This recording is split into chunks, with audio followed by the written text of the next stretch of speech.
Let's continue. Yeah. Subproblem 1, we want to count the number of additions. Yeah. But here the problem, we need to keep track of our data. Keep track of the operands. All right. Yeah. To count the number of additions, that's the same as counting the number of plus signs, right? One plus sign corresponds to one addition. Yeah. Oh, sorry. Yeah. Addition. One addition. Yeah. So we just count the plus sign. Plus sign, we treat it as one object, one mathematical object. Here we count this mathematical object. All right. Here I want to introduce a counting technique. Yeah. It's called counting by reference. Yeah. So what's the idea? The idea is we want to find some one-to-one correspondence between two mathematical objects. One-to-one correspondence. Okay? Yeah. If you can discover such a relationship, then you can apply this counting by reference technique to count your targeting objects easily. Yeah. Let me use this addition example to show you the idea. The diagram is like this. You want to establish one-to-one correspondence between two mathematical objects. Yeah. Here, the description is very abstract. So let me describe the main idea first. Then we apply this method on this concrete example. All right. After we establish this one-to-one correspondence between these two objects, then we can start the counting. Yeah. Usually, object 1 is very hard to count due to some reason. Hard to count. Why it is hard to count? Because it is hard to keep track of the data. Due to some reason, it's hard to keep track of the data. Hard to keep track of the data. Okay? All right. But for object 2, it's easy to keep track of the data. Yeah. Different object. Completely different object. Then it is easy to keep track of the data. Yeah. Because there is a one-to-one correspondence between these two objects. The counting number for object 2 is the same as the counting number for object 1. So let us just do the counting on object 2 instead of object 1. Easier. So when we get the answer for object 2, we just use the same answer as the counting number for object 1. That's the idea of this counting by reference. Okay? All right. Now let me apply this idea on this polynomial term counting. Counting the number of terms. Yeah. All right. Object 1 plus sign. Okay. Yeah. So our goal, we want to count the number of additions. Yeah. Each plus sign represents one addition. So we want to count the number of plus signs. Yeah. That's object 1. Yeah. What's object 2? Now we need to find appropriate object 2. Yeah. What's the object 2? Here. Object 2, the subscripts of the coefficient. Okay? The subscripts. Subscript A1, A2, A sub n. The subscripts, that's another mathematical object, right? Yeah. So we want to establish one-to-one correspondence between these plus signs and the suitable subscripts. Yeah. All right. So what kind of one-to-one correspondence? Yeah. Here we ignore the first term. Yeah. Ignore the first term. Because before the first term there is no plus sign before the first term, right? Yeah. So the first plus sign we want to make it correspond to the A1, the subscript of A1, the first plus sign. Second plus sign, we make it correspond to subscript of A2 coefficient. Because the last plus sign corresponds to the subscript of AN. That's one-to-one correspondence, right? Yeah. After we ignore the first coefficient, A0, yeah, we have the one-to-one correspondence. Okay, yeah. So that one-to-one correspondence, yeah. And in our object 2 list, yeah, let's list all the subscripts corresponding to all the plus sign. 1, 2, 3, and so on. And so that's all the subscripts that we use to correspond to all the plus signs. Yeah. Now we are ready to do the counting. To do the counting plus sign directly, relatively hard, right? But counting number of subscripts in this list, much easier, right? They are consecutive integers from 1 through n. So the counting number is easy to see. That's n. The counting number is n. That means we need to use n units of time to calculate all these additions. N units of time. Yeah. One addition, we need 1 unit of time. But here there are n additions. So our answer for this first subproblem number 1, n units of time. Yeah. All right. Subproblem number 2, this time we need to count the number of multiplications. Okay. Yeah. Let's do the work. Yeah. Number of multiplications for individual terms. For this representative term, ak times x to the kth. Yeah. We know we need a k multiplications, right? So in our brute force algorithm, the answer is k. Okay. Yeah. All right. Yeah. But we have many terms. We need to accumulate the number of multiplications for all the terms.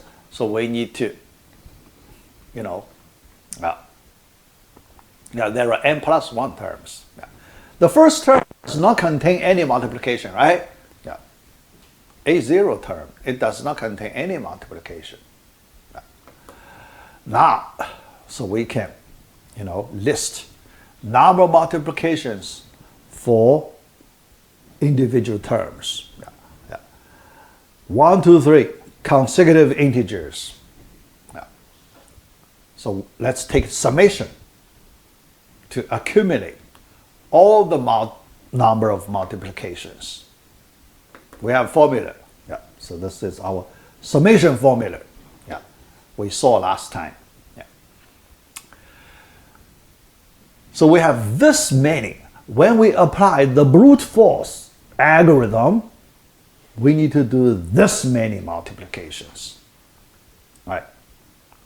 How many units of time? Yeah, remember, at the end, we want to combine the additions and the multiplications.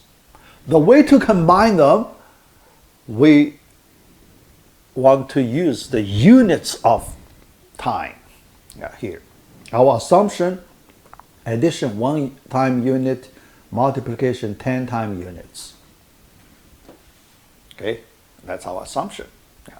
All right, 10 time units for each multiplication, but here we have this many multiplications. So we can calculate the total number of time units for all the multiplications. So we do multiplication. Okay, yeah. All right. Yeah. Yeah. Total units of time.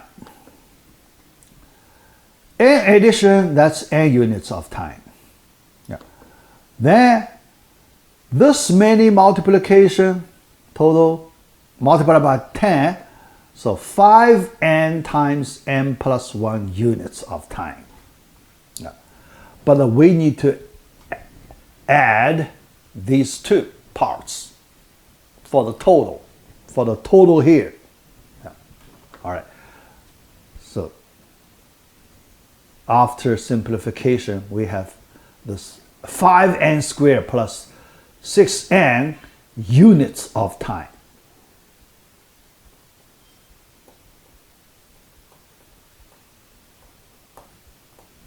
All right. That's our brute force algorithm. It's efficiency measure. So we use this number to measure its efficiency. Yeah. But this is for the brute force algorithm. All right. Next. Yeah. Now, after we get the answer, next, we want to improve this algorithm. Yeah. We want to reduce this number. Yeah. Because brute force algorithm, most of the time, it is not good. Yeah. And in our previous, we did one simple example, monomial, x to the fourth. We saw we have a good chance to improve the brute force algorithm. Yeah. So next step, we want to explore the idea to improve this brute force algorithm. Yeah. All right. How to improve? How to reduce this number? Yeah. So what's the idea? What's the direction to go here? Yeah. The strategy. Yeah. All right. So here I want to explain some simple idea here. So what's that? The computation for these two operations, additions, multiplications, there are two parts.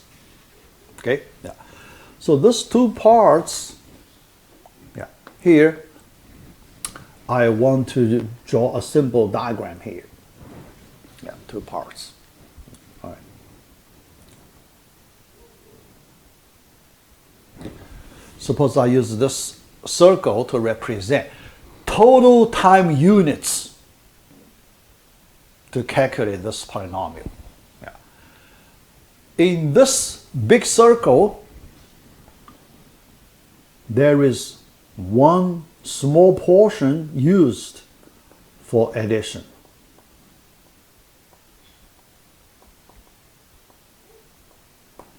Then the remaining, most part, that's for multiplications.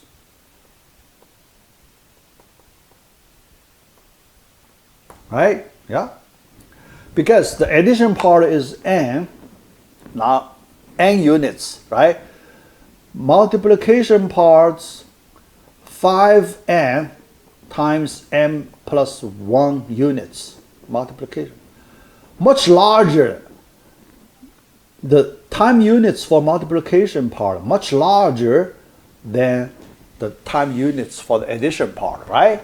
Yeah. Think about the difference between these two parts, the time used for these two parts, the difference is so big. Yeah. When you do the improvement, which part you want to work on? Do you want to put your focus on multiplications or put your focus on additions? That's the first question we need to answer. Two parts. Yeah. The parts related to the computation times. Yeah. Yeah. So the strategy here. Better way to do it. The strategy here is focus on the larger part. Focus on the larger part. Okay? Yeah. Yeah. Should we focus on? Yeah. All right. Yeah. So here. Yeah. The ratio. 10-to-1 ratio. Yeah. All right.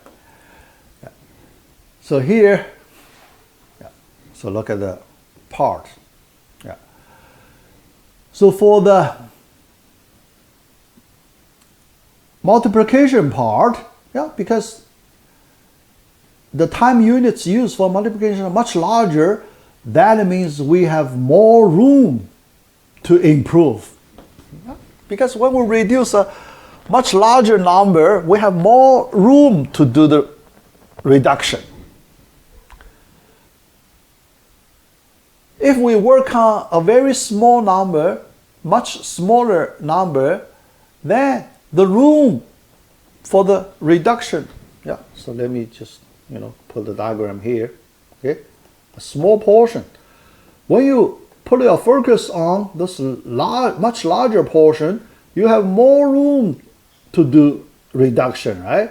But if you put your focus on this very small portion, you have very little room for the reduction.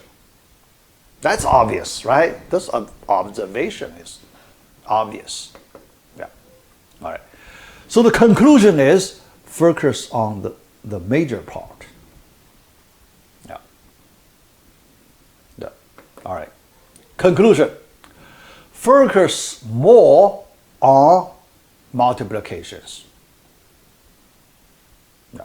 So we want to put our main effort in multiplication reduction, not on addition reduction. Because the gain for addition reduction is very little. Very little.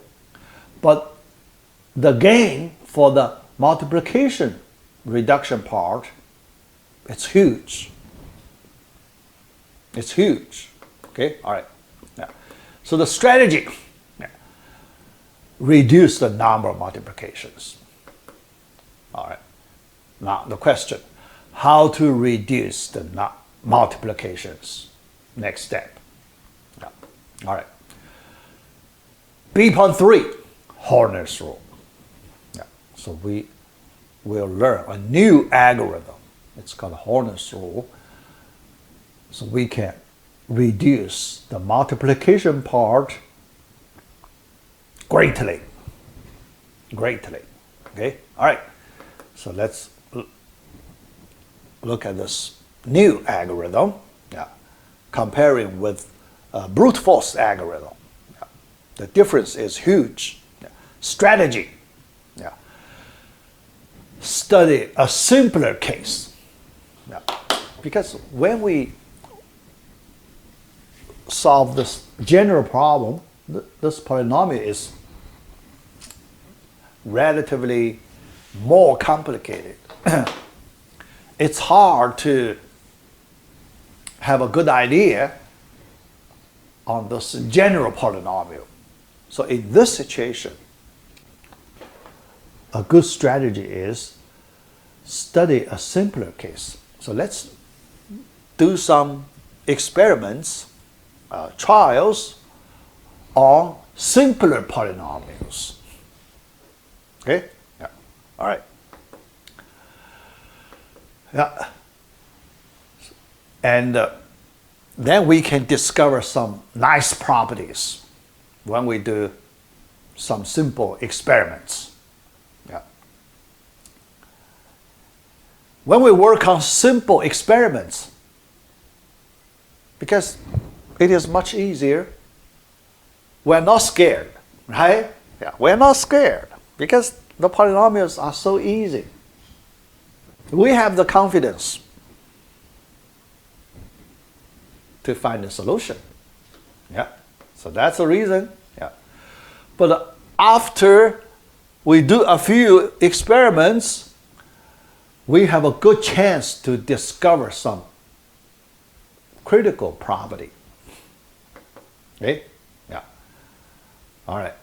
Now, so let's look at the experiment. When n equals 2, that's our first experiment. Yeah. So we work on this quadratic polynomial, P2 polynomial. There are 3 terms. Yeah. Why we do not consider n equals 1, n equals 0? Because when n equals 1 and 0, although these 2 cases much simpler, but we may not get useful information. Sometimes if the data is too simple, we cannot get useful information. Yeah. So we want simple example, but at the same time, we want these examples can provide us some useful information. Yeah. Here, when n equals 2, we can get that. All right. So now, let's look at try to explore some properties. Yeah. Look at the last 2 terms. Can you see some interesting property? So we can discover, and that could be useful to make some difference. Yeah, here, we want to make some difference. Yeah. Difference on what? Remember, I mentioned one idea in the first half.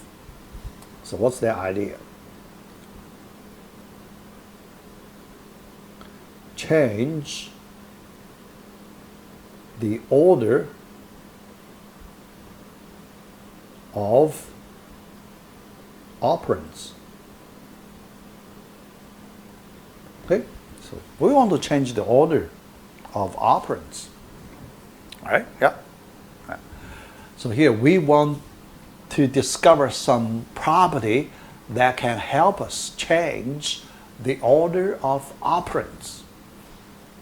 All right, yeah.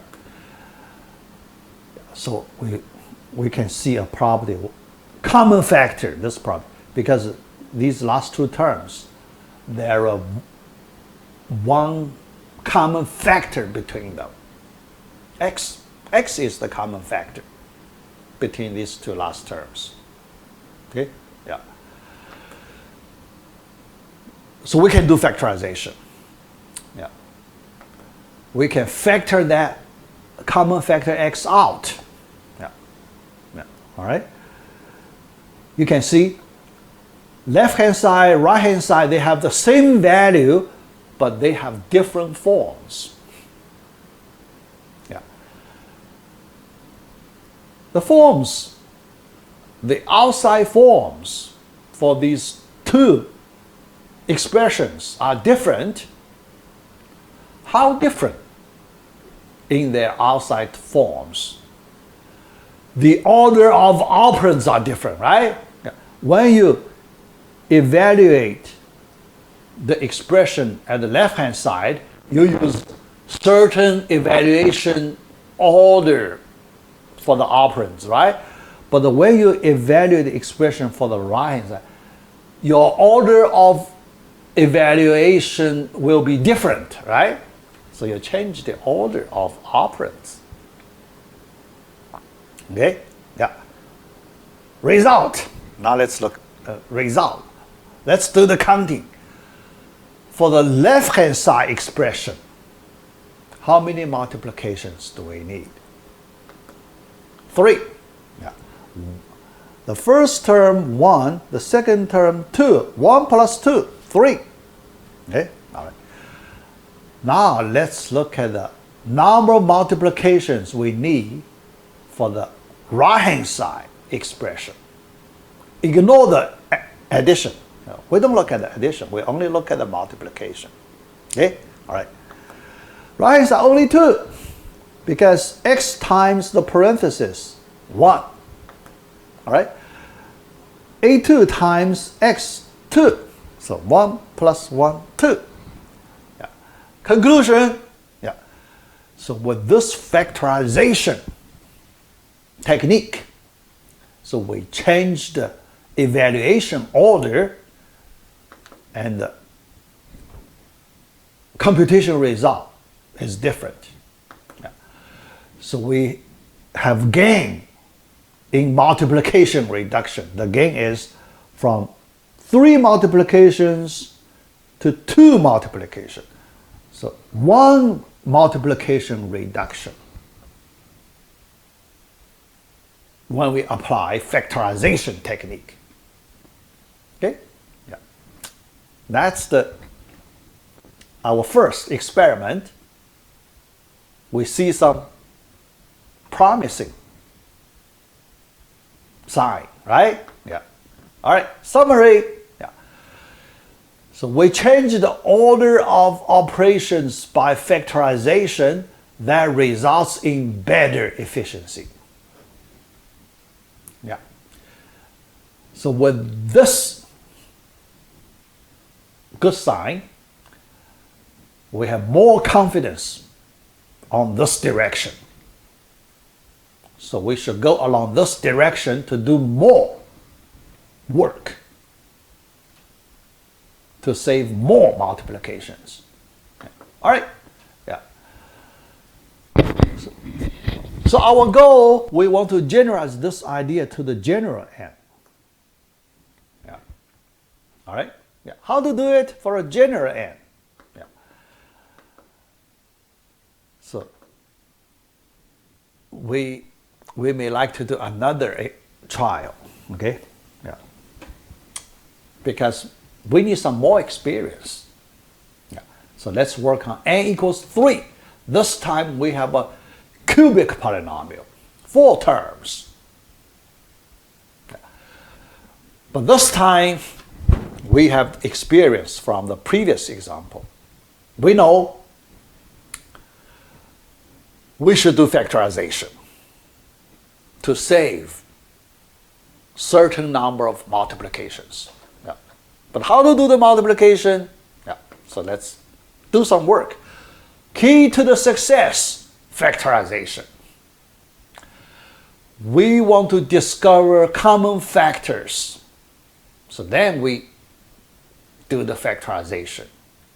All right. Our decision, we want to take advantage of the factorization technique. but there is some details related to factorization. How to do the factorization? Some details we need to fix. Yeah. All right. But one thing, yeah, so here, this is our understanding. Yeah, so our understanding.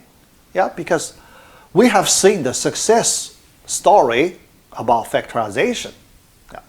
So our understanding based on the previous success story, yeah, of the factorization story, the factorization should cover as many terms as possible. Yeah?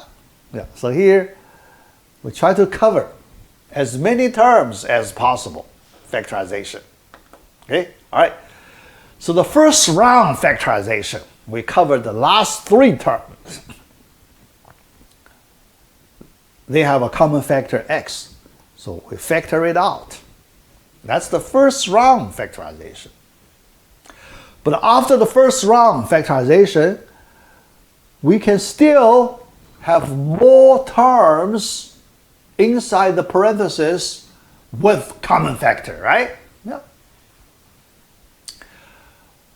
Whenever we can find some common factors, we should do factorization. Okay? So we have second round factorization. Yeah.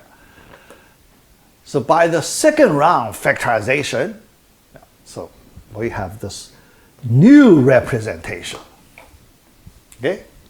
New representation. Yeah. Now let us do the counting. Count the number of multiplications.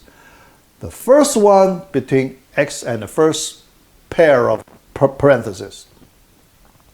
Second multiplication is here, and the third multiplication here. The total 3 multiplications. Yeah. Here you can see, yeah, how to do the factorization as the summary. This is our summary. Apply a certain method. This certain method in this example, that's the factorization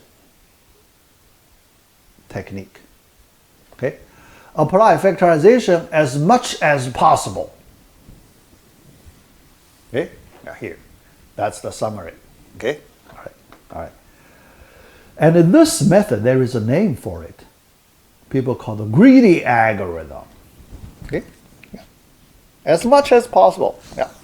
People try to get some valuable thing as much as possible, you know, so kind of greedy behavior. Yeah.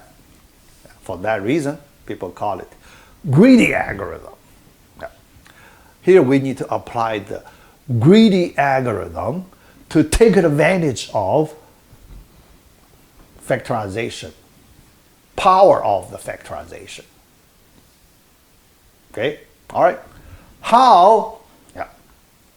Let me show you how in our final round of multiplication reduction for the general case.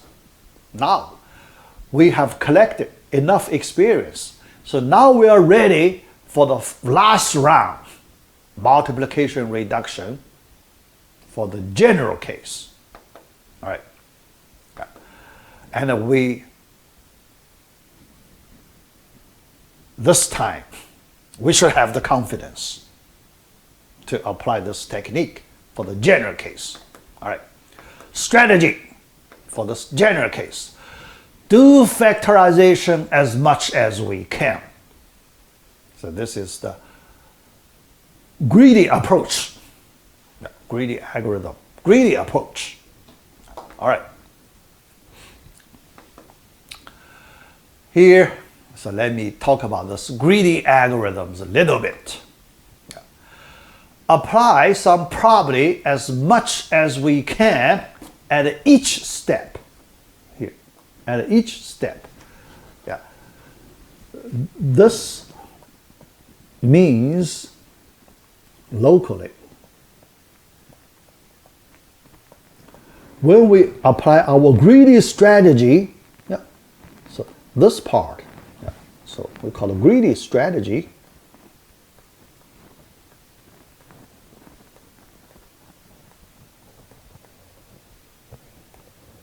We apply our greedy strategy locally, not globally.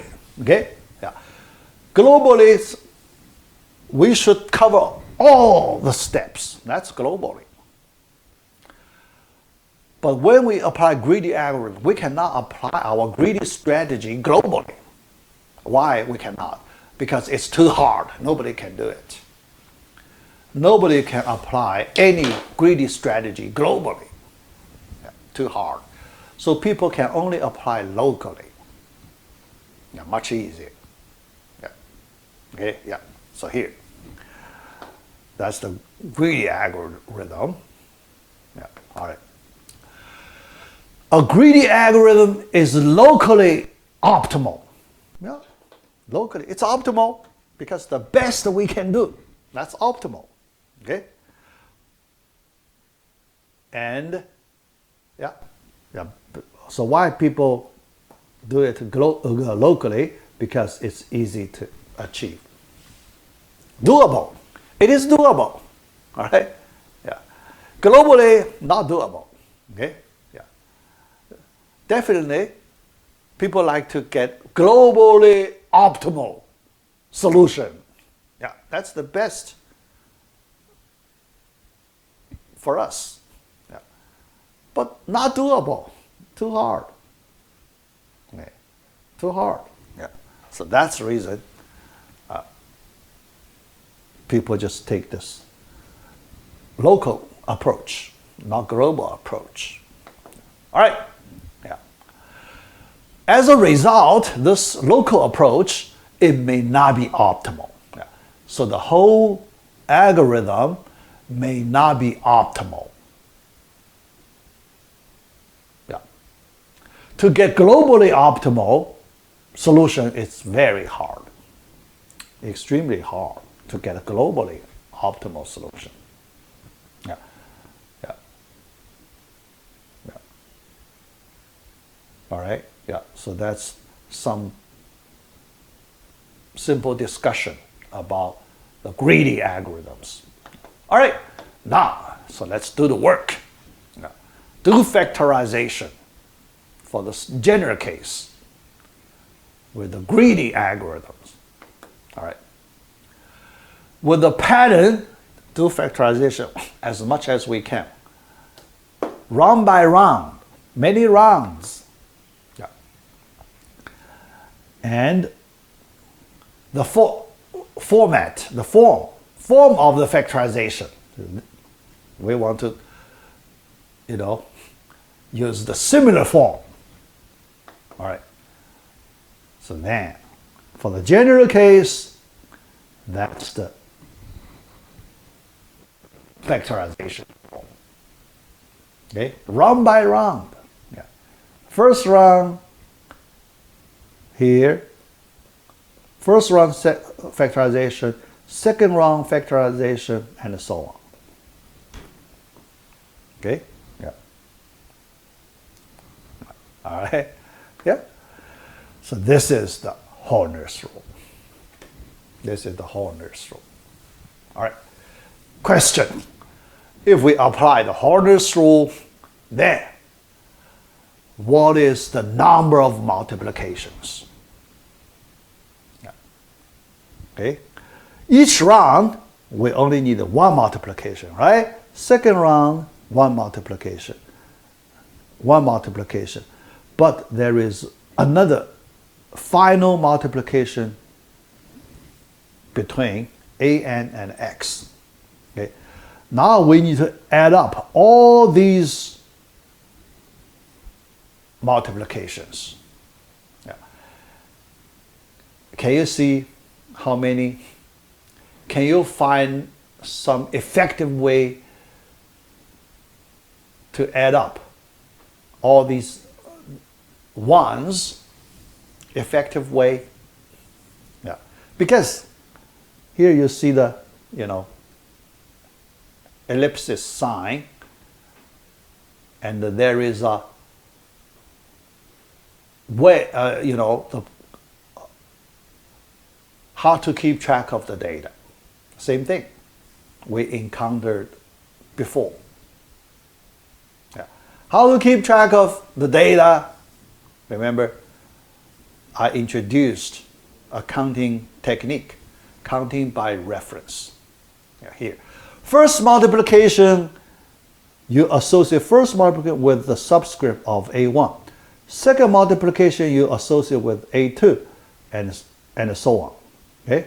The last multiplication, you associate with AN. Yeah. So then, now you have one-to-one correspondence between multiplications and a set of subscripts. That set from 1 to consecutive integer subscripts, the last one is n.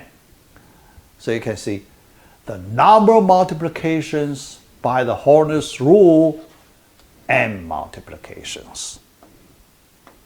N multiplications, the answer. Right? Yep, n. Yeah. All right. So you change after you change the order of evaluations,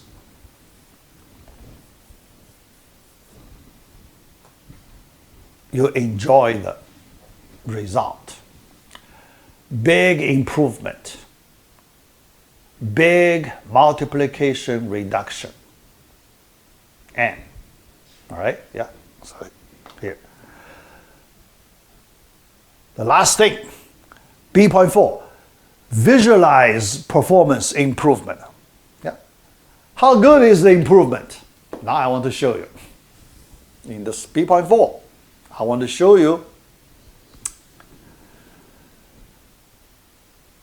when we compare the brute force algorithm and the Horner's rule, how big is the improvement? So we want to visualize the performance difference. All right. Yeah. We only look at the multiplication part. All right. The multiplication, the Horner's rule, this many. Brute force, this many. Okay. Brute force, this many. Horner's rule, only n. That difference. Yeah. Can you see that difference? Yeah. So you can see the difference in these two formulas. But in your mind, do you have any idea how big is the difference between these two expressions? Yeah. So you may not have visual understanding on the difference of these two formulas. So here, I want to, show you some concrete examples to see the visual difference. All right. Impact of multiplication reduction. So let's do some comparisons. Yeah. All right. So if we look at these two formulas, it's too abstract. So it's hard to visually understand the difference of these two formulas. Yeah, so now let's work on two examples. Yeah. First example, let's look at n equals 1,000. Yeah. So 1,000 is a large polynomial, right? Yeah. N equals 1,000. Yeah. The degree, so here this n, so we call it degree. Degree is 1,000. All right. Then we plug into the formula. Yeah. So plug into these two formulas. Yeah. For the Horner's rule, you only need to do 1,000 multiplications. For the brute force algorithm, you need to, let's plug in. Okay? Plug in, here, I just take approximation. Because 1,001, here I ignore that 1. Yeah. Because I want to use an approximate number, some relatively simple number. Okay? Yeah. So after I do the approximation, yeah, the brute force algorithm needs approximately 500,000. This many multiplications. Look at the difference. The difference is 500 to 1 ratio. How big is the difference? 500 to 1 ratio. Okay? Yeah. So that difference. Okay? Yeah. Yeah. So what if you apply the Horner's rule on the same polynomial, you only need, yeah, so that polynomial has degree 1000. Then you just need 1/500th of the, execution time used for the brute force method. That difference is big, right? So big. Yeah. 500 to 1. That's our first example. Yeah. Yeah. Let's look at the second example. This time, when the degree number is 1 million. Yeah. So that's an extremely large polynomial. 1 million. Yeah. So in this situation, let's plug in to these two formulas. This time n equals 1 million, Horner's rule, you still need to use 1 million multiplications, right? Yeah. But if you plug in to the formula of this brute force method, the number is huge, this big. 500 trillion. 500 trillion. Or billion, sorry. Yeah, less than 1 trillion, right? Yeah. 500, so that's half a trillion, not billion. Not trillion. It's 500 billion. Yeah. So it's a half trillion. Half trillion, this many, but we may like to use 500 billion. Okay? Yeah, this many multiplications. Then let's take the ratio. This time the ratio is 500,000 to 1 ratio. How big it is. 500 to 1 ratio. Okay? Yeah. That's huge. Yeah. So the larger the degree of the polynomial, then the bigger the gain if you use the Horner's rule. And it could be so big. 500,000 to 1 ratio. Okay? Yeah. So here, although from this ratio, you can already see the huge difference between these two algorithms. Yeah. But I want to go one step forward to let you feel about the huge difference. Let you feel about it. Okay. Yeah. Yeah. This time, I do this way. Yeah. Simple way. All right. This one, yeah. So the Horner's rule side, we use that 1 to represent. That 1, we interpret it as 1 second. Yeah. 1 second. That's the 1. If we apply brute force method on the same polynomial, we need 500,000 seconds. Same polynomial. That difference. Yeah. 500,000 seconds, how long? Is it, right? How long? We can convert it to number of days, 5.8 days. That long. Now you can see that's the huge difference. You calculate the same polynomial, a polynomial with degree 1 million. You have two ways to calculate. One way, the brute force method. Brute force method, after you hit enter, you need to wait 5.8 days to get the answer. On the same computer, 5.8 days to get your final answer. Now you switch to the Horner's rule. Much more efficient algorithm. And this time, after you hit the enter key, 1 second, you'll see the answer. So you can feel about the huge difference between a bad algorithm and a good algorithm. All right. Now, for our project 1, programming project 1, this topic, okay? Yeah. We compare, polynomial evaluation on different algorithms. Yeah. So actually, I want you to compare 3 algorithms, 1, 2, and 3. Yeah. The first one is the brute force. The third one is Horner's rule.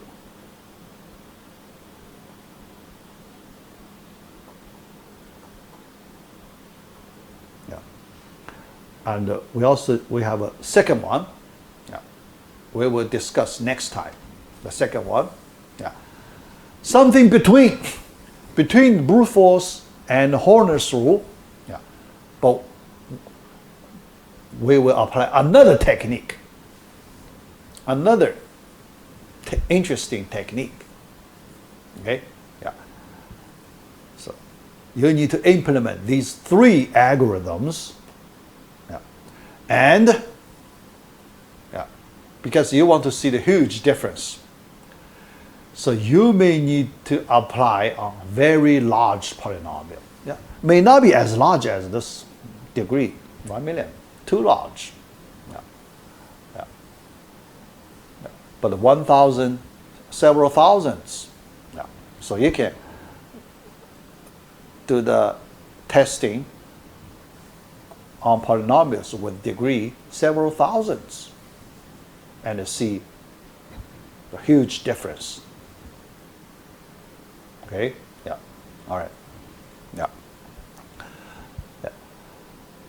So I will post the project description sometime Saturday. Yeah. Yeah. Friday I will post our quiz number 1, first quiz, online quiz, and give you a little more than 1 week. Yeah. The due date for the quiz, the end of next Sunday, not this Sunday. Okay. The end of next Sunday, due date. And the due date for the project 1, at least 4 weeks. Yeah. At least 4 weeks. Project 1. Yeah. Look at the schedule. At least 4 weeks. Yeah, but actually it's near the midterm. Yeah. Maybe hard to get 4 weeks. Yeah, because at that time it's about midterm. Yeah. I want to put the week before the midterm. Yeah, actually, because the 4 weeks, that's for the regular semester. For our short semester, yeah, I think at least 3 weeks. Yeah. Because we do not have that much time. Yeah. Regular semester, I give the students at least 4 weeks. But this is, the total length approximately 1/2 of the regular semester. So I need to reduce by 1 week. Okay, 3 weeks. 3 weeks. That's the week. Yeah, the due date. The week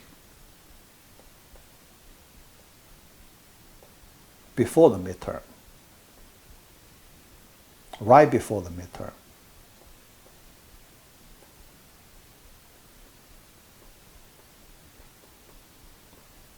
Okay? Yeah. So you should work on it as early as possible. Yeah. Yeah. Yeah. The project not very hard. Yeah. The coding, yeah, pretty simple. Yeah. Pretty simple. So yeah. So the main idea for the project, just let you feel about the huge difference between good algorithms and bad algorithms. Yeah. All right. So that's the end of this class. Yeah. So let me stop right here. But we have a few topics left for part B. Yeah. So next time, I think I need at least the first half to complete the remaining 3 topics of part B.